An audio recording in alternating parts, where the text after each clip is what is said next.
pourquoi est-ce qu'ils nous racontent tout ça et pourquoi est-ce qu'ils épandent et pourquoi on nous parle du réchauffement de cette façon et tout.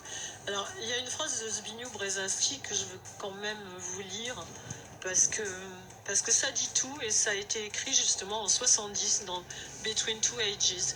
Il dit l'espace et le contrôle du climat ont remplacé Suez ou Gibraltar comme éléments clés de la stratégie. Voilà, là, il est quoi, non? Regardez. Voilà les glaçons là, vous l'avez vu, regardez ça.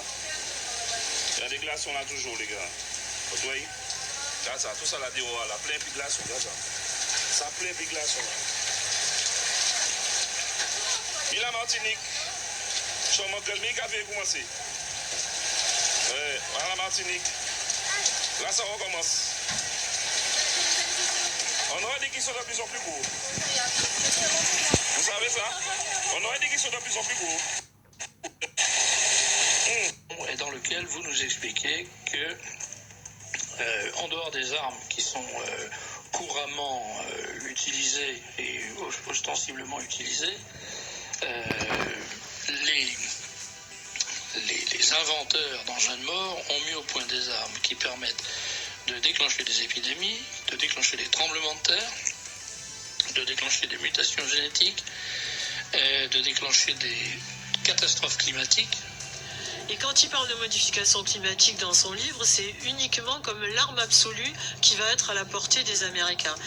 Et il cite les travaux de Gordon MacDonald. Il dit « Avant 2018, la technologie mettra à la disposition des nations majeures des techniques pour conduire des guerres secrètes dont seulement un minimum de forces de sécurité aura besoin d'être au courant.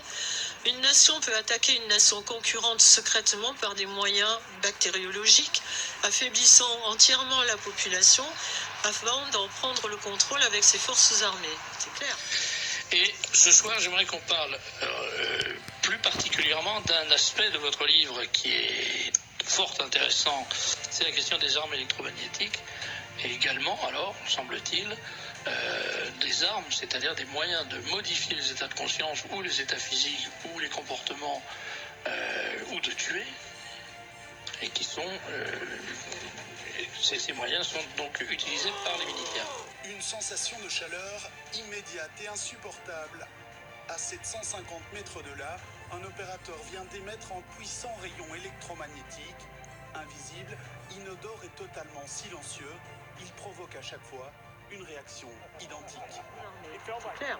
Ou bien des techniques de modification du climat pourraient être employées pour produire des périodes prolongées de sécheresse ou d'inondation, affaiblissant ainsi les capacités d'une nation et la forçant à accepter les demandes de sa rivale.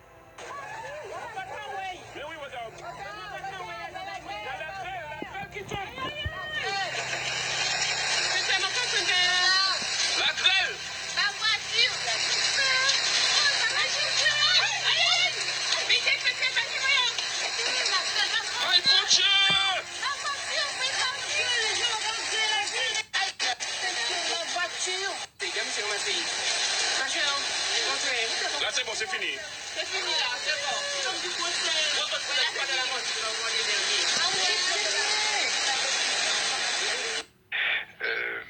À partir du moment où on est capable de moduler des micro-ondes avec une fréquence donnée, eh bien on est capable de les moduler avec n'importe quoi, et en particulier avec une phonation, une parole.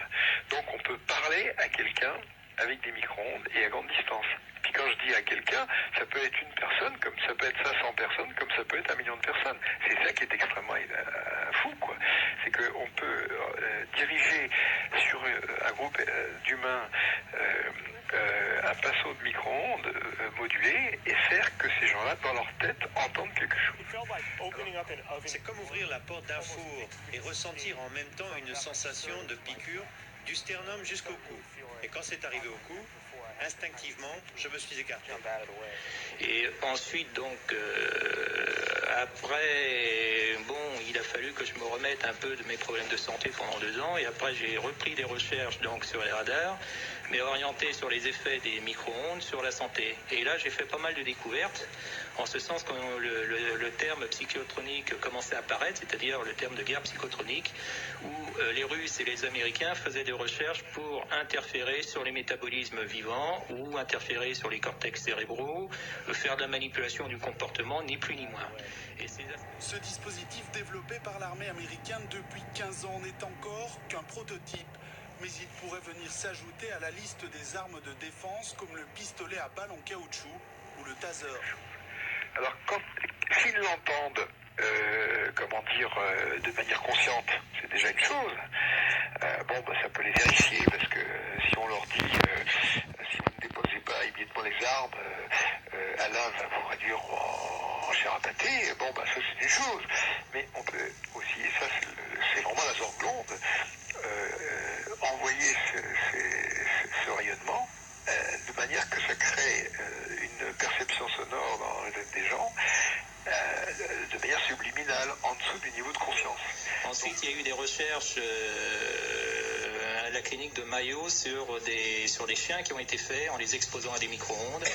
Or, dès 1950, déjà pour vérifier effectivement s'il pouvait y avoir des cataractes provoquées par les micro-ondes. Imaginez un projecteur de lumière invisible qui émettrait des ondes radio. C'est grand comme ça au départ, et à l'arrivée c'est de la même taille. Repousser une foule hostile ou encore protéger l'entrée d'une base, les possibilités d'usage sont multiples.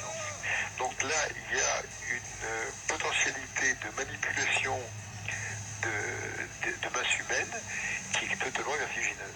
Et c'est en ça que je dis que la Troisième Guerre mondiale a déjà commencé. La fameuse ambassade des États-Unis, où là, le personnel diplomatique a eu des problèmes de santé.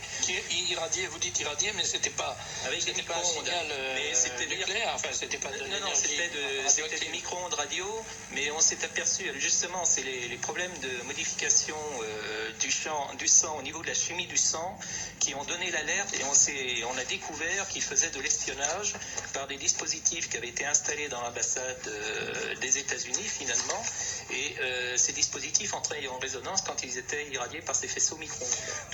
Côté santé, l'armée assure que les ondes ne pénètrent pas la peau au-delà d'un demi-millimètre et que tout risque de surexposition est impossible.